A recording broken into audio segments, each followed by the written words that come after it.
Programa da revista Aquarista Júnior. Tudo bem? Puxa vida, é um prazer muito grande estar começando agora o programa semanal, o programa da revista Aquarista Júnior, número 69.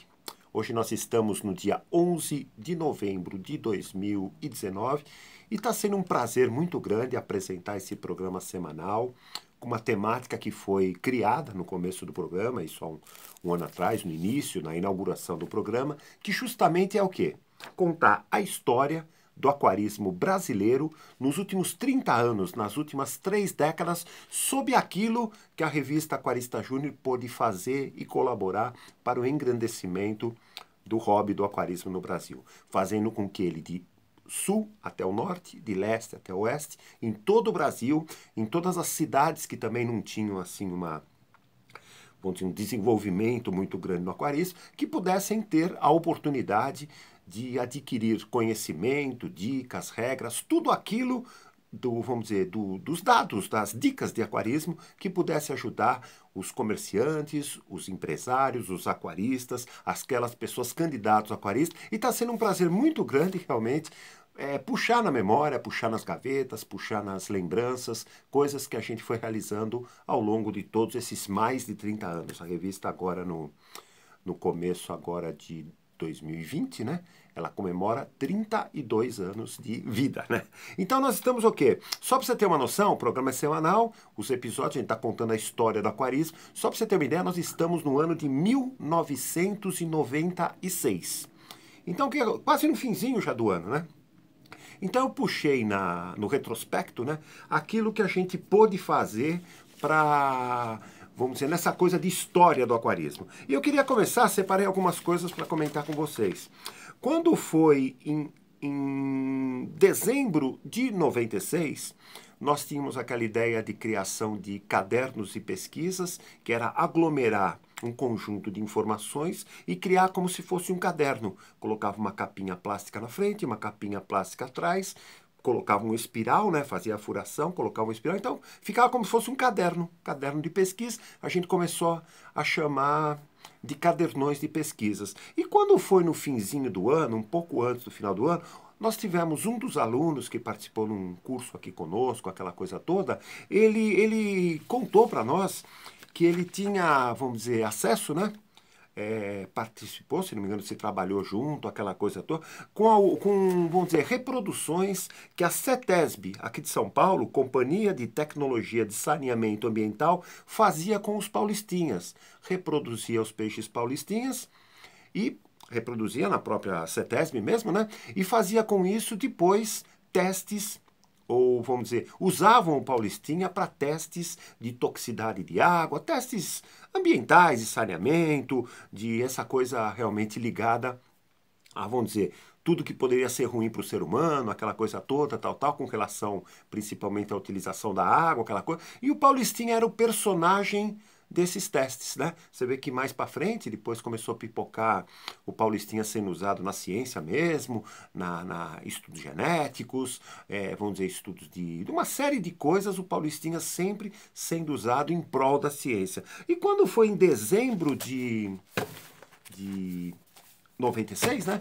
Nós tivemos acesso ao quê? A essa coisa do paulistinha na CETESB. E nós pegamos na época um calhamaço de informações sobre aquilo que a CETESB fazia, como que a CETESB criava os peixinhos paulistinha, aquela coisa, e formamos um caderno. Esse aqui é o original dele. Se tiver interesse, depois é só pedir. Essa é a capinha dele, né? Só para você ter uma ideia. Então, é uma série de trabalhos. Esse caso, no caso, é o desenvolvimento e implantação de testes de toxicidades com organismos aquáticos, utilizando sempre o paulistinha como elemento de, vamos dizer, como sendo utilizados nos testes, né? Então a revista na época teve esse acesso a esse tipo de informação. Achamos interessante porque o paulistinha era um peixe muito, vamos dizer, muito popular perante os aquaristas. Inclusive, já citei isso nos programas anteriores, acompanhei. Eu fazia um trabalho de assessoria de manutenção em um aquário que existia aqui no litoral de São Paulo, numa cidade chamada Cubatão. Existia uma empresa chamada Petrocoque. Então eles produziam carvão coque, aqueles carvão de pedra mesmo, né, que afunda, aquela coisa toda. E na época, isso foi, eu não estou lembrado agora, já falei isso nos programas anteriores, foi 83, 84, 85, 86, não vou lembrar direito a época que foi. Mas eu ia lá periodicamente na empresa, por quê? Porque na própria empresa, na própria recepção da empresa, eles montaram aquários grandes, que talvez uns 2 metros de comprimento, aquela coisa toda. Se colocou muita planta aquática, que era, na época, o que tinha, né? Tinha elódia, tinha cabomba, eu lembro que tinha rabo de raposa, eu lembro que tinha samambaia d'água. Então, e o fundo do aquário era só ocupado por carvão coque, que eles produziam lá na fábrica, no caso, né? Então, o que que acontece? Para que eles montaram aquele aquário? Para mostrar para a própria CETESB, para próprias empresas, né, na época de vistoria ou de ambiente, aquela coisa de meio ambiente, tudo, na época não era tão comum esse tipo de coisa, né? Mas eles queriam mostrar que a água que era utilizada no aquário, que era a água, vamos dizer, do local lá, da própria empresa, no caso, mais a utilização do produto que eles produziam, no caso, do carvão coque, não era um tóxico para o meio ambiente. E eu me recordo que na época, quais os peixes que existiam nesse aquário? Eu lembro que na época a gente colocou barbos, né? Tinha barbos, não vou lembrar direito, mas tinha barbos ouro, bastante. Barbos conchônio, barbos, o barbo Sumatra, paulistinhas e dânios, que eram os mais, vamos dizer, o grupinho que a gente colocou em grandes, vamos dizer, grupos grandes, no caso, né? E é bacana porque tanto os barbos como os paulistinha, eles, vamos dizer, vira e mexe, a gente via filhotinhos no meio dos adultos, no caso. Por quê? Porque como o aquário, com o tempo, começou a ficar realmente denso em planta, muito, muito denso em plantas, né? Os ovos, porque os barbos, os paulistinhos, dânio, eles desovam e eles comem a própria desova, né? Só que como era muito denso de plantas, o que que aconteceu? Alguns ovos se vê que eram protegidos pelas próprias plantas e acabavam surgindo os filhotinhos, que ficavam um grande tempo isolado, escondido, aquela coisa, e quando adquiriam um tamanho já pequenininho, no caso, né? Eles acabavam, vamos dizer, se misturando com um grupo de adultos. Só que bacana, né? Isso foi, no, vamos dizer, em meados da década de 80. Então, quando surgiu essa coisa que a CETESB estava fazendo esse trabalho de reproduzir paulistinhas para utilizar, eu acabei até lembrando nessa época que a gente apoiou esse projeto da Petrocoque, no caso. Tá legal? Então, eu queria informar isso. Dezembro de 96, Aquarista Júnior empenhado o quê? Nessa, uma das áreas que a revista atua, justamente na área ambiental. Então, esse cadernão de pesquisas que nós chamamos de cadernão de pesquisas número PQ 24, tá legal? Então foi isso que aconteceu. Eu queria falar também uma coisa, em 96, nós publicamos antes, um pouco antes no caso, né, esse guia prático, lembra dele que eu falei nos programas anteriores? Guia prático Aquarista Júnior, número 9, chamado Aquaristinha. Aquário para crianças. Por quê? Porque dentro também nessa área ambiental, na área educacional, na área infantil da revista Aquarista Júnior, nós tínhamos esse propósito, esse projeto, desde o começo da revista, esse projeto de pensar no peixinho na educação ambiental. Então fizemos vários projetos com crianças, no caso, de pré-escola, inclusive convidamos muitas escolas que elas vieram visitar a sede nossa aqui do Centro Cultural Aquarista Júnior, o laboratório aí de estudos e pesquisas da revista, entendeu? Então, o que que acontece? Sempre pensando nesse trabalho infantil de tentar divulgar o aquário para as crianças, que seria um grande, vamos dizer, a grande mola propulsora dessa coisa do desenvolvimento do aquarismo, pelo menos o que a gente achava. Quando foi em 96, até marquei aqui, ó, 96, nós ganhamos um prêmio porque o Guia Prático Aquaristinha foi incluído na coleção Gaia Ecoar de Educação Ambiental, avaliando a educação ambiental no Brasil, materiais impressos. Então, quando foi na edição de 96, acabamos sendo premiado com a inclusão do Guia Prático Aquaristinha na coleção Gaia Ecoar, que nos deixou muito contente, porque a ideia foi justamente essa. Puxa vida, nós precisamos, no começo da revista, a gente achava que poderia mesclar a palavra criança com aquarismo, a palavra aquarismo com ambiente, a palavra ambiente com educação ambiental e aquela ideia de educação ambiental nas escolas. Então, a gente sempre procurou fazer esse trabalho, mesmo aqui, nós somos aqui de São Bernardo do Campo, né, em São Paulo, fizemos com a prefeitura aqui da Secretaria de Educação, Cultura, Esportes aqui da cidade, no caso, né? Então, vários trabalhos voltados para as crianças. E o prêmio maior realmente foi a inclusão nesse ano de 96, que deixou a gente bastante tranquilo, por quê? Sinal que o caminho que estávamos tentando seguir, estávamos seguindo. Outra coisa que eu queria falar também foi em agosto de 96. Você vê, recebemos o prêmiozinho. Quando foi um pouquinho antes, em agosto de 96, nós também começamos, nós criamos, no caso, nós já vínhamos criando antes dessa época, né? Sempre a revista Aquarista Júnior apoiou as feiras de ciências das escolas. Hoje em dia chamam mais feiras culturais, aquela coisa, em que a escola se mobiliza, todas as classes, às vezes a classe inteira faz um tema de trabalho, ou às vezes uma classe forma grupos, fazem 3, 4 temas e realmente preparam um trabalho profundo, usam até uma sala de aula, preparam, se é necessário, preparam maquete, cartazes, até realmente pequenas peças teatrais, tudo para apresentar o quê?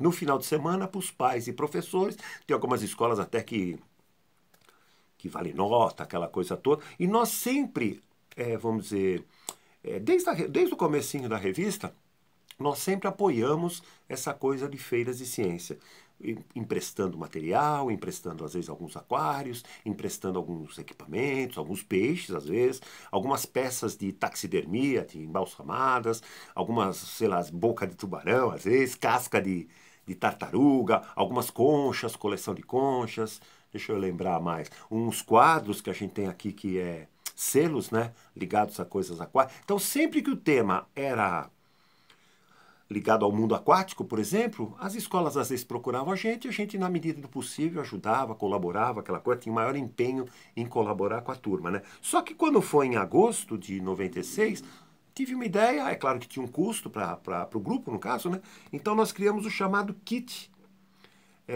Feiras e Ciências, que era o quê? Era formado, até marquei aqui, deixa eu ver, tinha camisetas, tinha panfletos com informações sobre montagem e manutenção de aquário, tinha um conjunto de revistas Aquarista Júnior diversas, tudo isso para quê? Para serem distribuídos aos pais, professores e visitantes nos dias das feiras de ciências ou as feiras culturais da época, entendeu? Então preparávamos um pacote, o grupo fazia um belo de um trabalho e a gente preparava algumas camisetas que às vezes até o grupo usava a camiseta, né?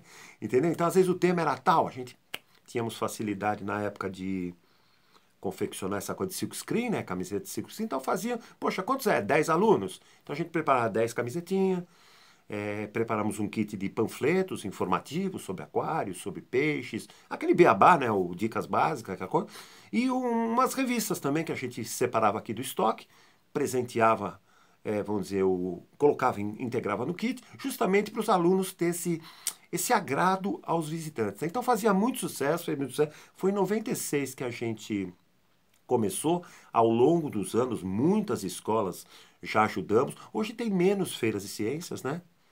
Hoje o peixe precisa estar realmente fazendo uma coisa, quer dizer, quando o assunto é mundo aquático, realmente tem que ter alguma coisa em 3D, alguma coisa, vamos dizer, de computador, algum robô de peixe, porque antes não, antes às vezes uma boca de tubarão era um atrativo grande, uma casca grande de tartaruga marinha era um atrativo enorme. Na época eu tinha até uma baleia, até hoje tenho, né? Baleia não, uma orca, uma baleia assassina, só que era inflável, só que era enorme. Talvez de tamanho tenha uns 2,5 metros, mais ou menos, né? Entendeu? Então o que acontece? A gente emprestava para a escola que colocava, vamos dizer, na sala de aula para apresentar para os visitantes, tá legal? Isso foi em agosto de 96 que a gente criou a ideia. Até os dias de hoje, algumas escolas que têm essa temática de peixes na escola ou no trabalho, vocês procuram a gente, na medida do possível, bola algum projetinho, bola alguma coisa que eles possam usar, assim, legal vamos dizer, naquilo que, sei lá, para incrementar legal o trabalho. Eu queria também mostrar a revista 51, essa é a capinha dela, só para você ter uma ideia, saiu em outubro de 96. Lembra que eu falei? A revista Aquarista Júnior sempre esteve empenhada o quê? Em criar ideias para fortalecer essa coisa da prática do aquarismo. E como que a gente pensava em fortalecer? Criando ideias, criando, vamos dizer, maneiras de ajudar o próprio comércio que já existia. O comércio, as lojas de aquário, no caso. Então nós criamos algumas ideias, eu queria mostrar essa da revista 51 e uma coisinha também que saiu na revista 52 de dezembro. Na 51, vou pegar até a página 11 aqui, papapi, 9, dá uma olhadinha aqui. Trabalho externo, tá vendo aqui? O que que acontece? A ideia é o seguinte, que a loja já existia pipocando em algumas lojas. Aquelas mais tradicionais, aquelas lojas que já eram, vamos dizer, sinônimo de histórico nas grandes cidades, aquela coisa toda, já tinha uma, vamos dizer, já eram conhecidas no mercado, já tinha esse tipo de trabalho. Mas a gente queria levar esse tipo de trabalho externo, às vezes, para uma lojinha do interior. Aquele comerciante de, vamos dizer, de uma cidade que às vezes a cidade tinha, vamos dizer, apenas uma, duas, três lojas de aquário, ou de peixes, ou de avicultura. Às vezes nem era loja só de aquário, às vezes era loja de avicultura, que a palavra pet shop nem existia quase nessa época. Então o que acontece? Era realmente lojas de aviculturas que às vezes tinham um departamentinho, um setor de aquarismo, setor de aquários, peixes ornamentais, aquela coisa. E a gente o quê? Estava querendo incentivar o trabalho externo. Então a loja criar ou o próprio lojista, ou às vezes um funcionário, uma equipe, criar um serviço especial de manutenção, montagem e manutenção de aquários feito pela loja. Então a loja vendia o aquário, o cliente levava, e às vezes 1 ou 2 dias depois, ou no mesmo dia, às vezes, depende da logística, aquela coisa toda, e uma pessoa da loja, com um custo, né, vamos dizer, estaria embutido no valor, aquela coisa, e faria a montagem do aquário para a pessoa. E depois, de tempos em tempos, semanalmente, quinzenalmente, podia ir na casa vamos dizer, do cliente, no caso, e fazia as devidas manutenções periódicas, sei lá, às vezes uma limpeza no vidro da frente, uma troca ou uma limpeza no material filtrante, uma colocação de mais plantas, uma podada de plantas, uma colocação de mais peixes, uns testes que podia fazer para fazer um acompanhamento. Isso era muito importante, não às vezes para o aquário caseiro, ou aquário que ficaria na casa de uma pessoa, mas às vezes no aquário de um, sei lá, de repente o aquário estava montado numa recepção de, sei lá, de escritório. Então, às vezes, a pessoa não tinha tempo para cuidar do aquário. Então, teria um profissional que acabaria cuidando dessa coisa do aquário. E também, às vezes, incentivando até uma pessoa comum, às vezes o cara era aquarista, estava querendo começar um trabalho, né? Então, tinha lá seus 15, 16 anos. Na época não tinha essa coisa de idade mínima para começar a trabalhar, né? Então o que acontece? Opa, ele era aquarista, ele gostava de aquário, ele faria uma parceria com a loja, que a loja venderia o aquário e ele ganharia uma pequena comissão para fazer a devida montagem e a devida manutenção periódica, se necessário, conforme o cliente ia pedindo, aquela coisa toda, entendeu? Se o cliente precisasse de algum equipamento, algum reparo, algum pote novo de ração, a loja realmente, a loja que ele tinha a parceria, que iria ser o grande fornecedor, entendeu? Então, essa ideia, vamos dizer, essa ideia não, já existia essa ideia, né? Mas a gente começou a tentar mobilizar uma nacionalização dessa ideia. Isso foi na revista 51, que foi outubro de 96, para agradar o quê? Para fazer com que a loja tivesse essa opção de, vamos dizer, de montar e fazer as devidas manutenções nos aquários, principalmente que eram montados em lugares comerciais, aquela coisa toda. Isso vale até, você ver, até hoje é assim, né? Você vê que lojas de móveis, por exemplo, você vai lá, compra o móvel, paga o móvel, às vezes, com cartão, aquela coisa, e vai para casa só com a nota, né? Daí 1, 2 dias vai lá vamos dizer, vai o caminhão, entrega o móvel desmontado. E aí daí 1, 2 dias vai o quê? Vai um montador só para montar, sei lá, um guarda-roupa, um armário de cozinha, aquela coisa toda. Isso existe hoje, né? Começou a existir nessa época. E a gente achava que o aquarismo poderia ser assim. Então, de repente, a loja vendeu o aquário, ela encaminha o aquário, os equipamentos, o móvel, aquela coisa toda, e depois de um dia, dependendo da logística, aquela coisa toda, uma pessoa vai lá e monta o aquário para o cliente com aquela coisa do quê? Dando um suporte inicial que acaba sendo importante para o futuro sucesso do aquarista, tá legal? Isso foi em 96 também. Nessa revista 52, deixa eu mostrar também uma coisinha legal aqui, página 7. Deixa eu ver aqui, papapi, papá. Nós também demos a ideia. Tá aqui, tá vendo aqui, ó, trailer loja em feiras livres. Qual que era a ideia? Na época existia trailers, hoje chamam truques, né? lanchonetes, aquela coisa, truck, não sei o quê, papapi, papá. Mas antes, nas feiras, começaram a ter também, com mais frequência, no caso, né? Barracas, vamos dizer, de pastel, aquela coisa toda, que hoje eram tipo trailers mesmo, né? Que o cara colocava atrás do carro, vamos dizer, fixado no carro lá, e o carro levava, parava na feira. Nós temos um esquema, principalmente aqui em São Paulo, que existem feiras livres, vamos dizer, todos os dias da semana, no caso, né? Então o que acontece? A ideia era o quê? Sugerir que as pessoas criassem um trailer, montassem um trailer com equipamentos, acessórios, aquários, peixes vivos, se fosse o caso, alimentação, aquela coisa, preparasse um kit, né, basicão, e que fosse, pedisse autorização, na época podia, viu? Esse tipo de coisa. Hoje eu nem sei, hoje 2019, nem sei se existe essa possibilidade do pessoal pedir, mas na época era tranquilo. Solicitar autorização, aquela coisa de conseguir comercializar coisas nas feiras. Então começou a ter plantas nas feiras, aquela coisa toda. Então a ideia na época, 96, foi com que existisse traders lojas. Então às vezes a pessoa se cadastrava, no caso nas feiras, e iria todos os dias o quê? Divulgando o aquarismo em todos os bairros daquela região que ele morava. Então a gente achava que se isso fosse acontecer no Brasil todo, nas principais cidades, olha só como a divulgação, a dinamização, o incentivo, a popularização do aquarismo seria grande, porque tem alguns peixes, na época tinha o beta, na época não, até hoje tem, tinha o beta, o lebiste, o king, a carpa, são tudo peixes de atrativo ornamental exuberantes, né?